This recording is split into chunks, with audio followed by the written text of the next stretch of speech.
തിരുവനന്തപുരം നഗരത്തിന്റെ തെക്ക് ഭാഗത്ത് അറബിക്കടലിന്റെ അതിരിൽ രാഷ്ട്രീയ ഭാഗതയെ നിർണ്ണയിക്കുന്ന നിയമസഭാ മണ്ഡലമാണ് കോവളം. തിരുവനന്തപുരം ജില്ലയിൽ UDFന്റെ ഒരേയൊരു MLA കോവളത്ത് നിന്നാണ്. ശക്തമായ ഇടതു തരംഗത്തിലും കോൺഗ്രസിനെ പിന്തുണച്ച കോവളം ഇത്തവണയും UDFനോടൊപ്പം നിൽക്കുമോ, അതോ പഴയ തട്ടകം LDF തിരിച്ചുപിടിക്കുമോ? അനിരു അശോകൻ തയ്യാറാക്കിയ റിപ്പോർട്ട് കാണാം. കടൽ ശാന്തമാണെന്ന് കരുതി ആരും തെറ്റിദ്ധരിക്കേണ്ടതില്ല. ആഴങ്ങളിൽ അടിയൊഴുക്കുകൾ ശക്തമാണ്. ഈ കടൽ പോലെയാണ് കോവളത്തിൻ്റെ രാഷ്ട്രീയ മനസ്സും. 2021 നിയമസഭാ തെരഞ്ഞെടുപ്പിൽ തിരുവനന്തപുരം ജില്ലയിലെ 14 നിയോജക മണ്ഡലങ്ങളിൽ 13 LDF പിടിച്ചപ്പോൾ കോൺഗ്രസിനൊപ്പം നിന്ന ഏക മണ്ഡലമാണ് കോവളം. അതുകൊണ്ട് തന്നെ ഇത്തവണയും UDFന്റെ സാരഥി M. വിൻസെൻ്റാണ്. M. വിൻസെൻറ്റിനെ വീഴ്ത്താൻ അപ്രതീക്ഷിത സ്ഥാനാർത്ഥികളുമായാണ് ഇത്തവണ BJPയും LDFും കളത്തിലുള്ളത്. ആ ക്ലോസ് ഫൈറ്റിൽ വിൻസെൻ്റ് വീഴുമോ? കണക്കുകളും ചരിത്രവും പരിശോധിക്കേണ്ടി വരും.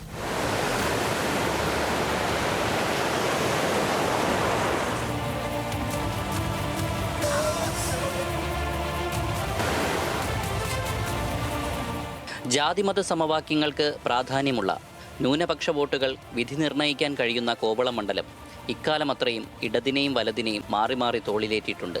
കൊടിയുടെ നിറത്തേക്കാളേറെ വ്യക്തികൾക്കാണ് കോവളത്തെ വോട്ടർമാർ പലപ്പോഴും മുൻതൂക്കം നൽകിയിട്ടുള്ളത്. 1965 കുഞ്ഞികൃഷ്ണൻ നാടാർ തുടങ്ങിയ പോരാട്ടം, MR രഘുചന്ദ്രപാൽ, N. ശക്തൻ, ജോർജ് മേഴ്സിയർ എന്നിവരിലൂടെ കോൺഗ്രസ് കരുത്തുകാട്ടിയ മണ്ണാണിത്. എന്നാൽ ഒരു കാലത്ത് കോവളം എന്നാൽ അത് A. നീലലോഹിതദാസൻ നാടാർ എന്ന രാഷ്ട്രീയ ചാണക്യനായിരുന്നു. 5 തവണയാണ് നീലൻ ഈ മണ്ഡലത്തിൽ നിന്നും നിയമസഭയിലെത്തിയത്.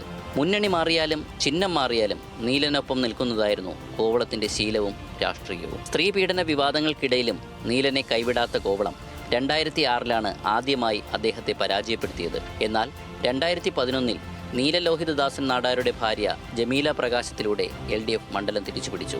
ജോർജ് മേഴ്സിയറെ 7205 വോട്ടിനാണ് അന്ന് ജമീല പരാജയപ്പെടുത്തിയത്. എന്നാൽ 2016 M. വിൻസെൻ്റ് എത്തിയതോടെ ചിത്രം മാറി. കന്നി പോരാട്ടത്തിൽ തന്നെ ജമീല പ്രകാശത്തെ 2615 വോട്ടിന് വിൻസെൻ്റ് പരാജയപ്പെടുത്തി. 2021 നീലലോഹിതദാസൻ നാടാർ തന്നെ നേരിട്ട് കളത്തിലിറങ്ങിയെങ്കിലും വിൻസെന്റിന്റെ ജനകീയ സ്വാധീനത്തിനു മുന്നിൽ അടിപതറി. 11,556 വോട്ടിന്റെ വൻ ഭൂരിപക്ഷത്തിലായിരുന്നു വിൻസെന്റിന്റെ രണ്ടാം ജയം. കഴിഞ്ഞ 10 വർഷത്തിനിടയിൽ മണ്ഡലത്തിൽ നടത്തിയ അടിസ്ഥാന വികസനങ്ങൾ എണ്ണിപ്പറഞ്ഞാണ് 3ാം തവണയും UDFനായി വിൻസെന്റ് കോവളത്ത് ജനവിധി തേടുന്നത്. ഞങ്ങൾ രാഷ്ട്രീയ പാർട്ടിയല്ല, ഞങ്ങൾ പാർട്ടി അതല്ല. എന്നിരുന്നാലും പറയാണ്, പിന്നെ പുള്ളിക്കാരനെ സംബന്ധിച്ചിടത്തോളം പുള്ളിക്കാരൻ എല്ലായിടത്തും ഓടി എത്തുന്നുണ്ട്. ഒരു മരണം നടന്നാലോ ഒരു കല്യാണം നടന്നാലോ ഒരു സഞ്ചാരി ഇങ്ങനെയുള്ള എല്ലായിടത്തും പുള്ളിക്കാരൻ ഓടിയെത്തുന്നു.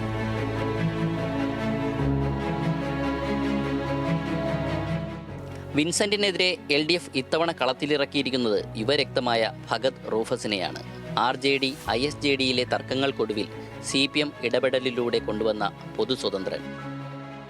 ഭഗത് വളരെ അറിയപ്പെടുന്ന ഒരു വ്യക്തിയാണ്. അപ്പോൾ എല്ലാവർക്കും, നാട്ടുകാരനും എല്ലാവർക്കും അറിയുന്ന വ്യക്തിയായതുകൊണ്ട് ഈ നാട്ടിലെ വികസന പ്രവർത്തനങ്ങൾക്ക് വേണ്ടി പ്രവർത്തിക്കുമെന്ന് ഞങ്ങൾക്ക് നല്ല ഉറപ്പുണ്ട്.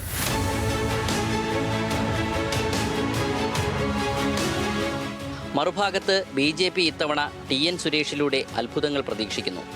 2016 BDJS സ്ഥാനാർത്ഥിയായി 30,000-ലേറെ വോട്ട് നേടിയ സുരേഷ് ഇത്തവണ BJPക്കൊപ്പം നിന്നാണ് ജനവിധി തേടുന്നത്.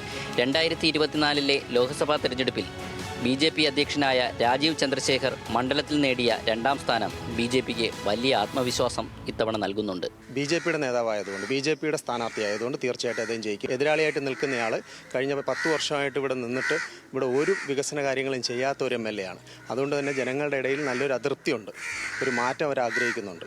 അതുകൊണ്ട് തീർച്ചയായും TN സുരേഷ് ജയിക്കുമെന്നുള്ളതാണ് എല്ലാവരുടെയും പ്രതീക്ഷ, എല്ലാവരുടെയും വിശ്വാസം. വികസന മുരടിപ്പും തീരദേശത്തെ പ്രശ്നങ്ങളും രാഷ്ട്രീയ വിവാദങ്ങളും ഇഴകീറി പരിശോധിക്കുന്ന കോവളം ഇത്തവണ നീന്തിക്കയറണമെങ്കിൽ 3 മുന്നണികൾക്കും ഏറെ വിയർപ്പൊഴുക്കേണ്ടി വരും. തിരമാലകൾ പോലെ തന്നെയാണ് കോവളത്തിൻ്റെ രാഷ്ട്രീയ മനസ്സും. പ്രവചനാതീതമാണ്.